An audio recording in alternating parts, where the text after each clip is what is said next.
Our guest today on Stroke of Genius podcast is Kimberley Miner.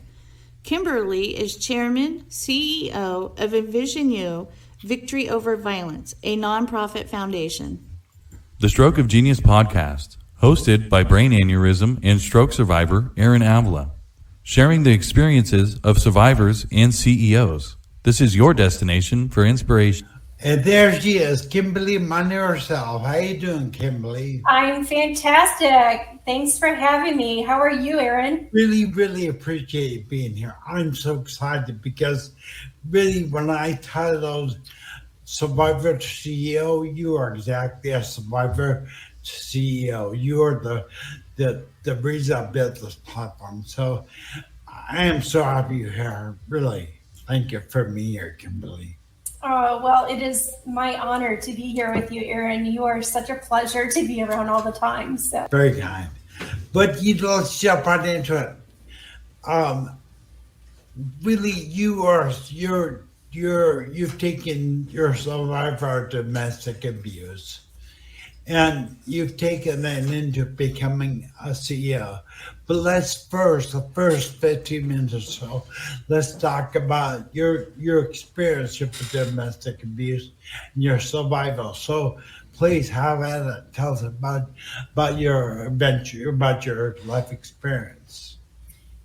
Yeah, it was a very long journey that I've gone through, and my journey is one that is not unique. So many of my story, so many women find themselves in that exact position, and probably are in that same position right now, where they feel like they have no voice. They're struggling whether they should stay, should they leave. They don't feel like they can get out of that position. When I was with my first husband, I was with him for 13 years and was married for 10 years. And it took me 3 times of filing of divorce before I actually finally left him. So there's a, preconceived notion that, you should just get out. And it's not that simple. You have this, what they call this trauma bond of, feeling that that you can fix it, and that they call it, where they'll come back and say that they'll be different, and that where you kind of go through this like honeymoon phase, and that that he kept making promises that things would be different, and that honeymoon phase kept getting shorter and shorter and shorter, where things would go back to the way they were, and life would get very disruptive and unpredictable, and I never knew what was going to happen from day to day. And he was an alcoholic, and then he became he had back issues, and then became addicted to the pain pills, and alcohol and pain pills never mix well together. And so that became even more unpredictable of what was going on. And so you were not only dealing with his personality, but you were dealing with a personality that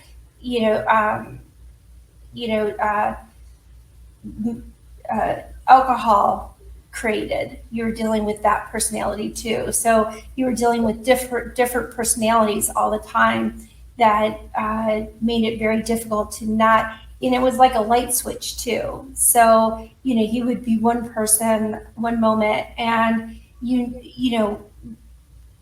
something would trigger, and it would be like a light switch, and he would go from being okay to not okay within a matter of like seconds. And you would never be prepared for what that would be. And it was very unnerving. And, everything was, what that would perpetuate that was always my fault. And I lived in this perpetual state of, I always like to describe it as autopsying, the conversations of going through and trying to figure out how, what it is that I did, or how I did something, or my existence of like how I could have done something different to not have created whatever it was, or whatever circumstances we were in, or whatever we were going through, like how everything I could have done something differently so that, the situation could not have been at the way it was, because obviously everything was my fault. So that was exhausting, because that's how I lived pretty much, every day, all day long, 12 hours a day, of thinking that, I was responsible for everything that went on, is that, literally that, everything was my fault. And so I lived in this perpetual state of feeling, in constant conflict of, of that, being upset, but then going, oh, well, wait a minute, he's only upset because I did something that, I obviously created.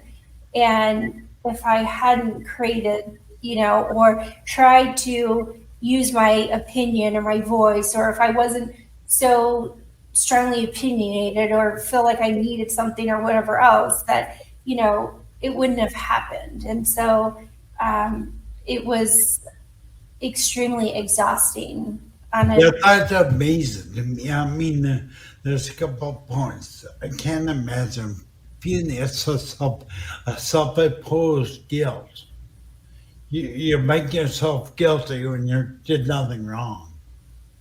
Well, yeah, and I was talking with someone yesterday, and I was trying to explain to them is that I had a career that was a career that I had to travel for it, and I made the money for the family and stuff, and so he took the position that he would go and he would cash his check, and he would decide what he felt comfortable contributing for the family each week.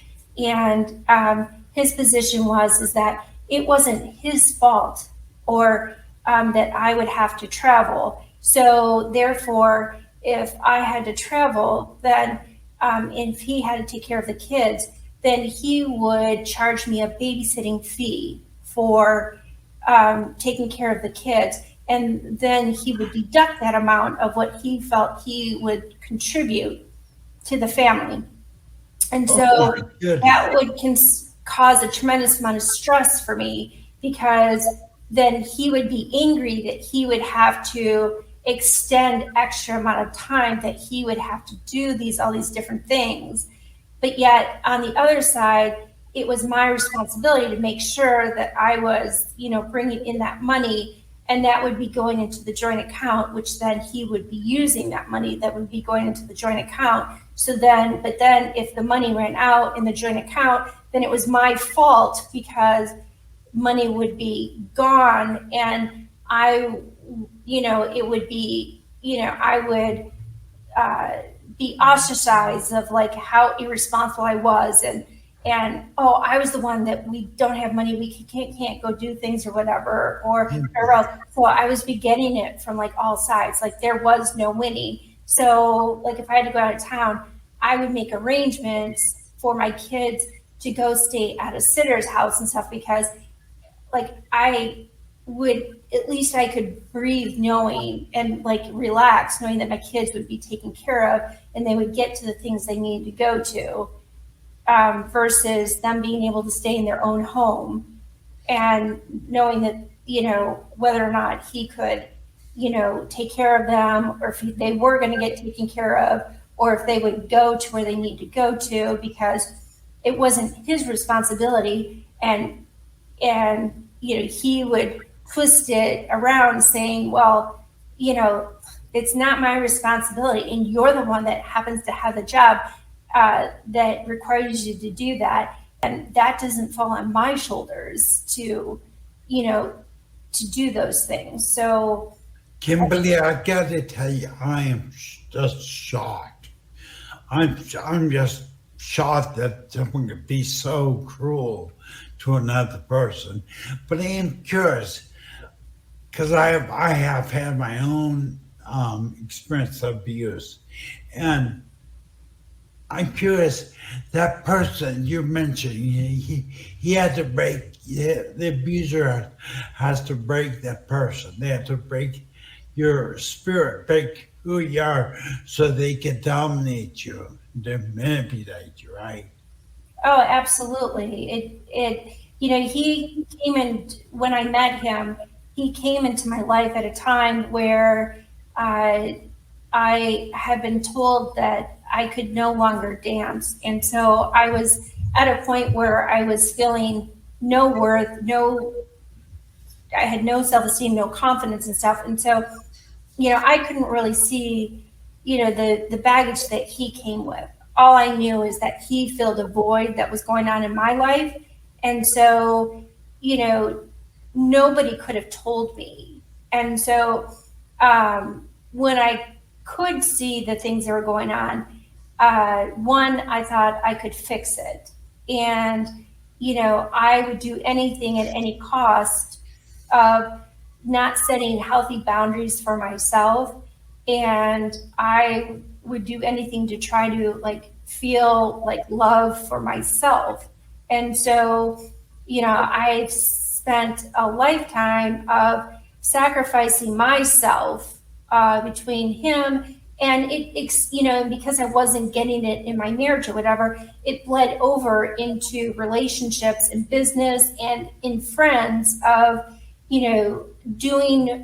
overextending myself and doing whatever I could do for other people at the expense of myself. It would even go as far as financially and stuff. I would do whatever I could for others at the expense of myself, just for a moment of people to like me, to feel loved, to feel accepted, because I wasn't getting where I should have been getting it, just for that opportunity. And it took me years of therapy and self-evaluation and looking at myself and saying that what, I'm this beautiful person and I have amazing qualities and stuff, and I need to stop looking for other people to fulfill that I'm good enough for just as who I am, and that I don't need to look for it from other people, no matter who they are and wherever it is, whether it be in business or friendships or family or partnerships, that I have to have it within myself. And if they're not willing to meet me, halfway, then that relationship, no matter what it is, it isn't the relationship that is meant to be. You had mentioned something in the green room before the show we were talking about. I was floored. First of all, let me make for the record. First of all, this issue is a chops in my hide. And if you're a man out there abusing a woman, shame on you. You need to get this as the lowest form a man can do. 2, if you're being abused right now, Kimberly and I want to advise you, please call the toll-free number that you're seeing at the bottom of your screen, and it is a domestic violence helpline. It's a police call. There's hope. That statistic you told me, 1 woman out of 4 is abused. I just blown away at that. Yeah, absolutely. it's horrific what women will endure and go through when they feel like they have no voice, they have no way out, and feel like they don't have any resources or anything else, and they're told over and over again that they're stupid, that who's going to take them, who's going to believe them, or they're scared to tell. I didn't tell my family anything that was going on. There's still so much of what happened that I, to this day, don't tell my family, of what's, gone on and stuff, because I don't feel that it's their burden to carry, and so I choose not to share, those stories, with them and stuff, and the things that they have learned and stuff. It's very difficult for them to process, that, because, you care about that loved one, and, things could have been so much different had they really known to the depth of the things that were transpiring, basically right in front of them. That's hard for them to process. So I can't imagine the feeling of guilt, hopelessness, of feeling that your fault. It's just that right there will trap you into the abuse to stay there, because you always think it's your fault. Therefore, you have no right to leave. But let's pause for just a minute. Take a quick second to have a commercial. Hold on, let me play a commercial. No, no, no. We belong together.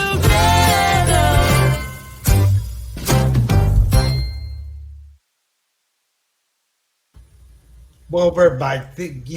Kimberly, I am so impressed with you.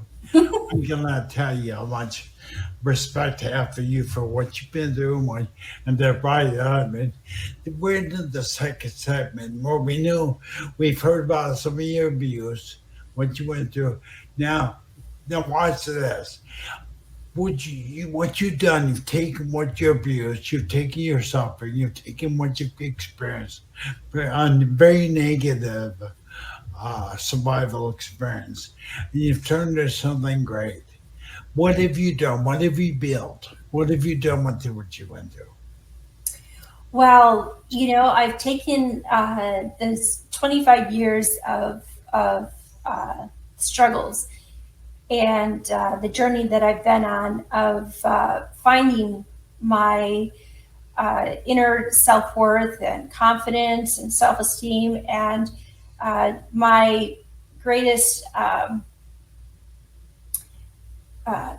thing that I wanted for other domestic violence survivors is the number one thing was for myself was that when I looked at it, is that I thought I didn't want anyone else to go through all the years that I went through of what I felt was so many stumbling things, that had I faced them head on and had somebody by my side that reached out and said, I get what you're going through, and I'm going to be right here with you to show you how to go through that.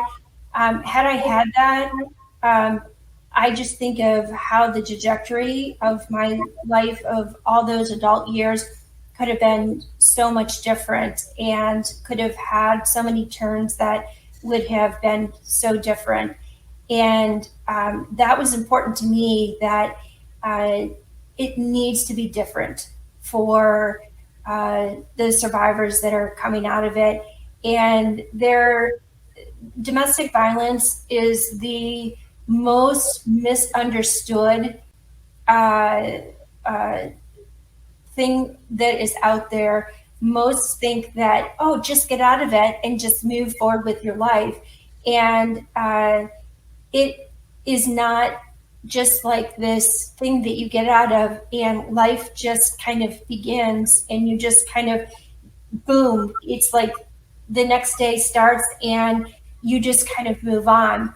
It's like someone who has gone through war and they suffer from PTSD, there is a tremendous amount of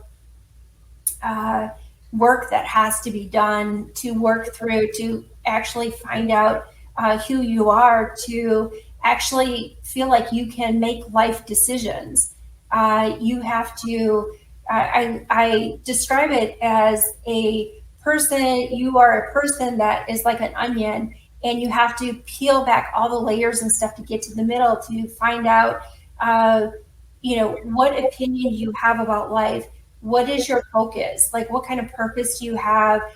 Do you know how to, figure out what your thought process is on things, to have enough worth and confidence that you know that you're going to be able to make it when you know that you weren't able to get an education, so that you know that you have enough confidence that right now that you're going to need to have 3 jobs, and that it is that you have enough confidence knowing that 3 jobs that you're going to make it through that hard time right now for yourself and your kids, to get through that period of time, to know how to reach out to resources and stuff. And when you're getting pulled by the court systems and by the things that offender's doing to try to knock you off of your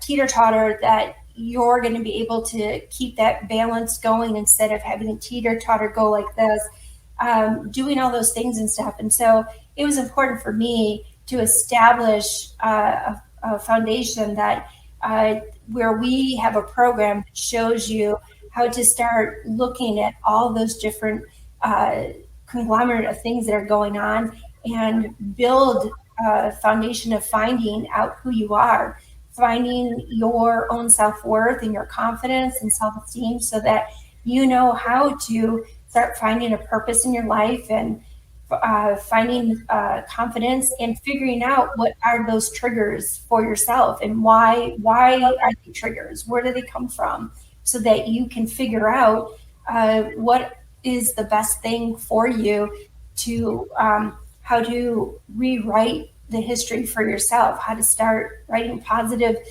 attributes for yourself, to start doing a mind shift, how to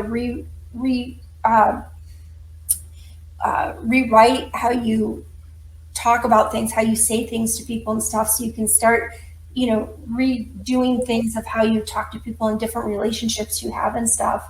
So it's really an intensive program to really rewrite how you look at yourself, and start taking time for yourself and looking at yourself, so that you can look at yourself as an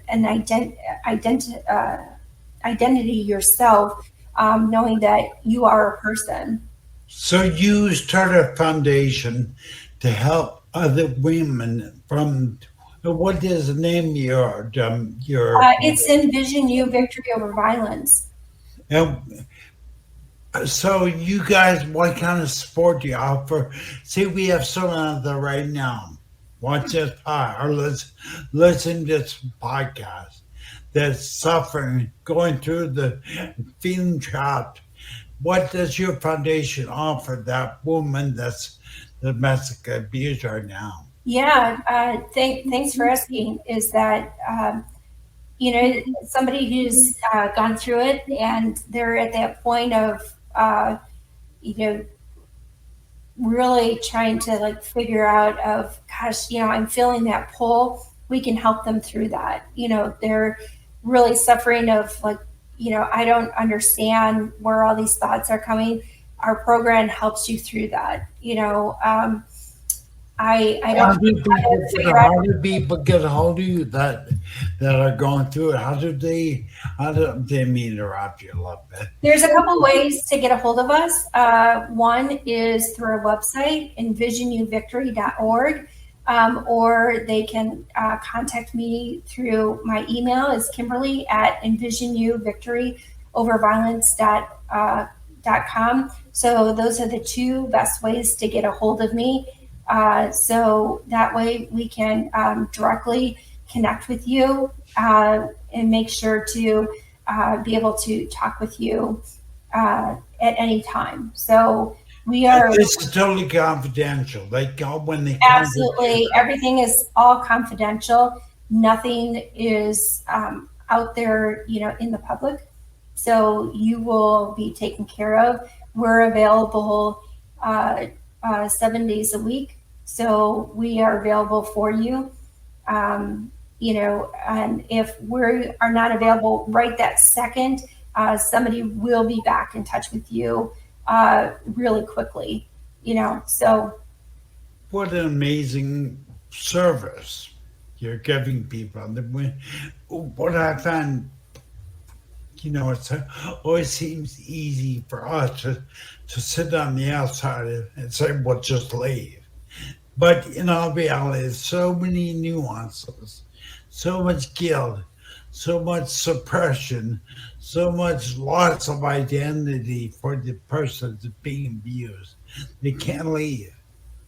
And so I would recommend you're listening to this podcast and you're in a place and you're being abused.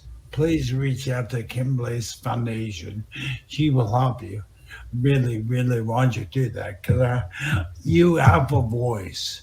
You are value, right? I mean, that's really what you lose. You lose your voice when you're abused. Well, and if I could mention one last thing, Aaron, is one of the things that we have started this year too, is that those that are going through our program and are just getting their first home, is that we have partnered with a program out here that we give them a voucher and they get all the things they need to get all their household goods and stuff. So we are getting them all set up, which is all about getting them to feel good about, building confidence and self-worth and stuff that, hey, you know what, we're here to support you and get you up and going. Wow, that is really awesome. Again, you'll see in the bottom ticker, we put Kimberly's website on there and put her contact email. I encourage you. There's nothing that breaks my heart more than knowing that this is occurring. Remember, 1 in 4 women are being abused. And Kimberly, thank you for being out there. Thank you for being on the podcast. I'm really, our show is over. And I really cannot thank you enough for doing what you're doing. You go from survivor to CEO and you make it a world a better place. So I really, really appreciate that. So in closing, what would you say to this woman listening to the podcast that feels trapped right now? What advice would you give her? My biggest word of advice is that all it takes is 1 second. Just take 1 second and use your voice and let someone know. That's all it takes. And then, you know what? Your life, you get the life that you're asking for, is that there is another side and we're all here for you. Yeah, I can't imagine seeing who I'm talking to you right now. I can't imagine something like you going through what you did. So kudos to you and love energy away for what you're doing. And if there's anything that Stroke of Genius podcast can promote for you in the future, please lean on us.